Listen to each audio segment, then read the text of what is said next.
brought to you by Agilus Diagnostics. Health test की बात आती है तो मैं भरोसा करता हूँ India's largest diagnostics company Agilus diagnostics. खुद को टेस्ट करते रहो। बसपा में न तो मायावती निकल रही हैं, ना तो उनके भतीजे निकल रहे हैं चुनाव प्रचार के लिए। ये भी बड़ा कारण है कि वो उनका चुनाव प्रचार में ना निकलना बसपा का वोट कम कर रहा है। जो कांग्रेस से आए थे अमित वर्मा और फिर वो सब चले गए बीजेपी में और लगभग 1,04,000 के वोटों पाए हैं और जो 35 लगभग 34,000 से जीते। ये अपने में बड़ी बात है। कोई ना कोई तो वजह रही होगी और अभी कुछ भी कहने में जो है नेता लोग खुद नहीं समझ पा रहे हैं कि क्या वजह थी कि इतनी बड़ी जीत हुई है, जो खुद प्रत्याशी को भी नहीं पता था। 22 में भी 2 सवर्ण प्रत्याशी लड़े थे तो सवर्ण प्रत्याशी का जो वोट था वो बढ़ रहा था। उसके कारण अच्छा दूसरा कारण जो आया है कि बहुजन समाज पार्टी का जो वोट बैंक है ये भी खसका है। इस मामले पे चर्चा के लिए हमारे साथ 3 पत्रकार मौजूद हैं। अरुणेश सिंह है नवभारत टाइम्स से, अहमद मेहदी जी हैं और नामा उर्दू से, और अखिलेश तिवारी हैं सहारा से। तो सबसे पहले हम शुरू करते हैं अरुणेश जी से। ये बताइए, भाजपा तो जीत गई, यहाँ पे बड़े अंतर जीती, क्या समीकरण रहा, कैसे जीती? भाजपा ने 33 साल बाद यहाँ से जीत दर्ज किया है। तो जो भाजपा के कैंडिडेट थे वो बड़े सरल स्वभाव के थे, इससे उसका फ़ायदा मिला। दूसरा, एक जो सबड़ वोटों में पिछले 2 विधानसभा चुनाव में बिखरा हुआ 17 और 22 में, वो अब की बार नहीं हुआ। सबड़ वोट कटहरी में मैं पहले भी आपके चैनल के माध्यम से बता चुका हूँ कि सबड़ वोट कटहरी में निर्णायक था और सबड़ वोट 1 लाख के पार है। सबड़ इकजाई हो गया और पूरी तरीके से वो धर्मराज के पाले में चला गया, जिसकी वजह से धर्मराज ने बड़ी जीत दर्ज की कटहरी में। बसपा का वोट लगातार घटता जा रहा है, क्या वजह क्या है? बसपा का एक तो कैंडिडेट, अभी वो बसपा के पुराने कैंडिडेट नहीं थे। अमित वर्मा जो चुनाव लड़ रहे थे वो रिसेंटली अभी आए हैं बसपा में, वो पहले कांग्रेस के जिलाध्यक्ष थे। बसपा का कोई अपना पुराना चेहरा नहीं है। दूसरे की बसपा में न तो मायावती निकल रही हैं, ना तो उनके भतीजे निकल रहे हैं चुनाव प्रचार के लिए। ये भी बड़ा कारण है कि वो उनका चुनाव प्रचार में ना निकलना बसपा का वोट कम कर रहा है। समाजवादी पार्टी शुरू से हमलावर जरूर रही, लेकिन एक बड़ी हार हुई है समाजवादी पार्टी का है या लालजी वर्मा की भी? शुरू से ही एक परिवारवाद का मुद्दा जो था वो छाया रहा कि लालजी वर्मा के ही परिवार से बार बार लड़ा जा रहा है, उन्हीं को सारा पद क्यों मिले। ये जो बगावत सपा में भी थी उसको भी डैमेज कंट्रोल नहीं कर पाई सपा। कहीं न कहीं सपा के जो कोर वोटर थे उसमें भी कहीं न कहीं जो है बिखरा हुआ और क्रॉस वोटिंग हुई, जिसका फ़ायदा भाजपा को मिला। ये बताइए, ये कहा जा रहा है कि शुरू से आरोप लग रहा था कि समाजवादी पार्टी को परिवारवाद कर रही है, क्या कितनी सच्चाई है? लग तो ऐसा ही रहा है। जिस तरह से रिज़ल्ट आया है, लगभग 34,000 से ज़्यादा से जीत हुई है। ये अपने आप में अचंभित करने वाला मामला है। ऐसा कटहरी में कभी नहीं हुआ था कि इतने ज़्यादा वोटों से जीता जाए।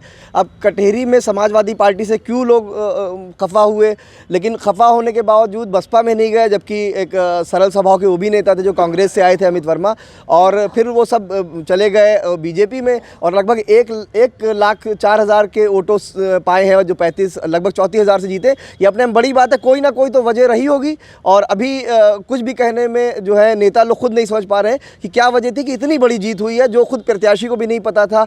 दोनों पार्टी के जिलाध्यक्ष नहीं कह पा रहे थे कि इतनी बड़ी जीत होगी। भाजपा की जीत के पीछे कौन सा समीकरण देखते हैं, जाति या कुछ और? यहाँ पे हमको लगता है कि सब कुछ उनका साथ मिला है, जाति भी मिला है और पब्लिक की सिंपैथी भी मिली है। थोड़े दिन पहले ये लगातार भाषण में कह रहे थे, ये बीमार हुए थे, इनको हार्ट अटैक आया था, लखनऊ में भर्ती हुए थे। इसको इन्होंने भी कैश कराने के लिए इन्होंने तरह तरह के पोस्टर लगाए थे कि अपने की चरपाई पे लिटा दो, ये कर दो, वो कर दो। इसका इनको बहुत अच्छा सिंपैथी का जो वोट है वो भी अच्छा मिला है और प्लस इनको जो बीजेपी का वोट मिलना था, मेहनत का, वो भी वोट मिला है। जातियों के समीकरण का कहाँ तक हावी रहा इनके ऊपर, भाजपा के ऊपर? हमको लग रहा है कि जातियों के समीकरण ने इस बार का चुनाव जो है बिल्कुल तोड़ दिया है और इनको हर समाज का वोट मिला है, क्योंकि इतना वोट मिलना एक अपने में बहुत बड़ी बात है। और जिस तरह से लोग कह रहे हैं कि बसपा का वोट टूटा है, लगभग 41,000 बसपा का वोट था, यहाँ पे 55,000 ज़्यादा था, 15,000 ये चला गया है। समाजवादी पार्टी का वोट अपना जो है वो 80,000 के आसपास है, सब इसको कैलकुलेट करते हैं कि इसमें प्लस होना है, वो भी घटा है। तो ये सब दोनों वोट जो टूटे हैं वो बीजेपी में गए हैं। तो ये तय है कि इसमें जो है जातिवाद और हट करके लोगों ने इनको पसंद किया है, इसलिए इनको मिला है बीजेपी प्रत्याशी। तीनों प्रत्याशी ओबीसी के थे और सबसे ज़्यादा वोट धर्मराज को मिला, क्या वजह मानते हैं आप इसके पीछे? देखिए, धर्मराज निषाद जो भी एक कहते हैं कि उनका जो सरल स्वभाव था और काफ़ी उनका कभी विवादों से नाता नहीं रहा। तो कहीं न कहीं लोगों को ये लगा कि तीनों प्रत्याशियों में धर्मराज निषाद जो है वो अच्छे हैं। उसके अलावा जो जातीय समीकरण भी था, ऐसा नहीं है कि टूटा है पूरा, जातीय समीकरण भी जो है वो कामयाब रहा है इस ओबीसी प्रत्याशी होने के कारण। चूँकि पिछले चुनावों में जो है वो जब सवर्ण प्रत्याशी बीजेपी से लड़ते थे तो कहीं ना कहीं सवर्ण प्रत्याशी और दो प्रत्याशी सवर्ण लड़े थे। इसके पहले 17 में भी 2 सवर्ण प्रत्याशी लड़े थे, 3, और 22 में भी 2 सवर्ण प्रत्याशी लड़े थे। तो सवर्ण प्रत्याशी का जो वोट था वो बढ़ रहा था। उसके कारण अच्छा, दूसरा कारण जो आया है कि बहुजन समाज पार्टी का जो वोट बैंक है ये भी खसका है। जो 55,000 वोट 2022 में पाई थी बसपा, 58,000, तो वो 41,000 पे आ गई। तो ये वोट जो है ये पिछले चुनाव से जो है इस चुनाव में भाजपा प्रत्याशी की तरफ चला गया। और जो परिवारवाद का जो एक लगा था आरोप, तो कहीं ना कहीं वो भी मतलब कारण बना है हार का।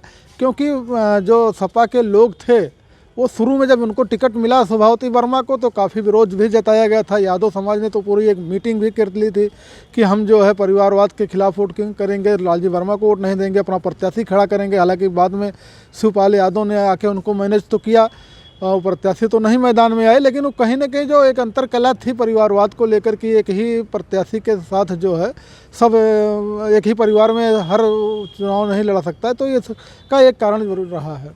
मुख्यमंत्री की सभा 2-2, 3-3 सभाएं हुई, क्या इसका कोई इम्पैक्ट पड़ा इस चुनाव में? अब जो चुनाव परिणाम है उसके आधार पर तो मानना ही जाएगा कि जो है उनकी जो चुनावी जनसभाएं हुई और लगातार उनका जो यहाँ दौरा हुआ है, चुनाव के दौरान 2 दौरा हुआ, उसके पहले 2 दौरा किया था उन्होंने, 3 एक और जिला मुख्यालय पर बैठक कर थी। तो कहीं ना कहीं वो जो प्रशासन का और जो सरकारी योजनाओं का जो उन्होंने दिया था कटिहार की जनता को, तो जनता को लगा कि सरकार के साथ जो जाने में जो है वो क्षेत्र का विकास होगा। मुख्यमंत्री की सभाएं और सपा के आरोप के बीच में जो आरोपों का दौर रहा उसको आप कैसे देखते हैं? मुख्यमंत्री ने इस रिज़ल्ट बता रहा है कि सपा के सारे आरोप जो है किसी वोटर्स ने बिल्कुल नहीं सुना है और मुख्यमंत्री की सभाओं को साध गए हैं लोग। जिसे 5 बार मुख्यमंत्री आए हैं, उन्होंने घोषणाएं की थी पहले आने से पहले, चुनाव से पहले। उन घोषणाओं के साथ हमको लगता है लोगों ने जाने का ज़्यादा मन बनाया है, वोट यही बता रहे हैं फिलहाल। और जो समाजवादी पार्टी थी वो शुरू से ही आरोप लगा रही थी, हारने के बाद भी उसने एक ट्विटर पर अपना डाला है कि पुलिस के आतंक, और उसको अपने समाजवादी पार्टियों को वो मुबारकबाद दी है। लेकिन अब इसमें क्या कहा जाए, लेकिन समाजवाद जो पार्टियां हारती हैं तो आरोप लगाती हैं, लेकिन यहाँ पे मुख्यमंत्री ने काफ़ी मेहनत की है और यहाँ 5-5 सभाएं करना एक जनपद में एक विधानसभा सीट के लिए बहुत बड़ी बात है। मुख्यमंत्री की सभाएं और सपा का प्रशासन पर लगातार आरोप, कैसे देखते हैं इसको? निश्चित तौर पर मुख्यमंत्री का यहाँ सभाएं करना जो है वो बीजेपी के फ़ायदे में गया है। मुख्यमंत्री ने यहाँ सभाएं की, यहाँ एक एक बूथ अध्यक्ष से, मंडल अध्यक्ष से उन्होंने बात किया और कटेरी विधानसभा में एक तरीके से बीजेपी ने विकास का पिटारा खोल दिया था। चाहे वो सड़क हो, चाहे वो नाली हो, सब रिपेयर हो गई। इसका कहीं न कहीं फ़ायदा मिला है बीजेपी को जो है। दूसरी बात रही आरोप की, तो सपा शुरू से हमलावर रही, केवल आरोपों के ही।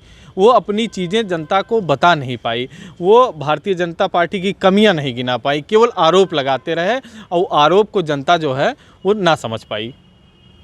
ये थे हमारे क्षेत्र के पत्रकार जिनका कहना है कि जनता ने धर्मराज निषाद के सरल स्वभाव पर मतदान किया, लेकिन वहीं अगर सपा की बात करें तो उनके परिवारवाद को नकार दिया।